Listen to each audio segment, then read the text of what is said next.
iOS 18.4 update চলে এসেছে। ফাইলটার size 2.92 GB। তো এটা একটা বড় আপডেট। এই আপডেটে অনেক ধরনের ফিচার অ্যাড করা হয়েছে। এই যে এখানে দেখা যাচ্ছে নতুন ইমোজি, তারপরে scratch style option, image play background, নানান ধরনের অ্যাপলের ফিচার অ্যাড করা হয়েছে। ইভেন অনেক অপটিমাইজ করা হয়েছে, আর সাথে অনেক ধরনের বাগ ফিক্স করা হয়েছে। আর সাথে সাথে এর সাথে এপ্রিল মাসের সিকিউরিটি প্যাচ আপডেটও ইনক্লুডেড করা আছে। তো যাদের আপডেটটা আসছে তারা চেক করে দেখতে পারেন। এই যে এখানে ফিচার সব দেওয়া আছে বা সব ডিটেলস আছে। যাদের আপডেটটা আসছে তারা চেক করে আপডেটটা দিতে পারেন। আপডেটটা কোনো ধরনের সমস্যা নাই। আমি এখন আপডেটটা দেব।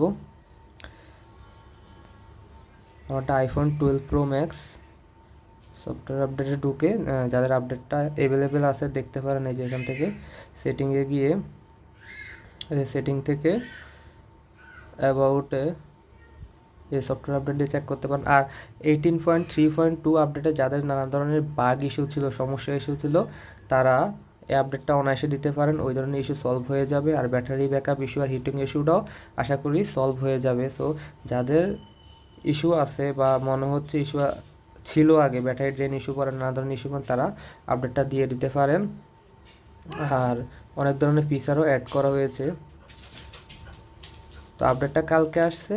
আমি আপডেটটা আমার 15-এ অলরেডি ইনস্টল করছি। এটা 12 Pro Max। এটাতে আমি একটু আগে দেখলাম আপডেট আসছে। তো আপডেটটা দিতে পারেন যাদের আপডেটটা অ্যাভেলেবেল হয়েছে। তো টেনশনের কোনো বিষয় নেই। আশা করা যায় আগের যত বাগ ছিল রিসেন্টলি আপডেটের, ওই বাগ ফিক্স করা হবে। আর মেন ইস্যু ছিল ব্যাটারি ব্যাকআপ আর হিটিং ইস্যু, ওগুলো আশা করা যায় এবার সলভ হয়ে যাবে। সো আপডেটটা দিতে পারেন। আর কোনো কিছু জানার থাকলে অবশ্যই কমেন্ট সেকশনে জানাবেন। ধন্যবাদ। আর লাইক করতে ভুলবেন না ভালো লাগলে।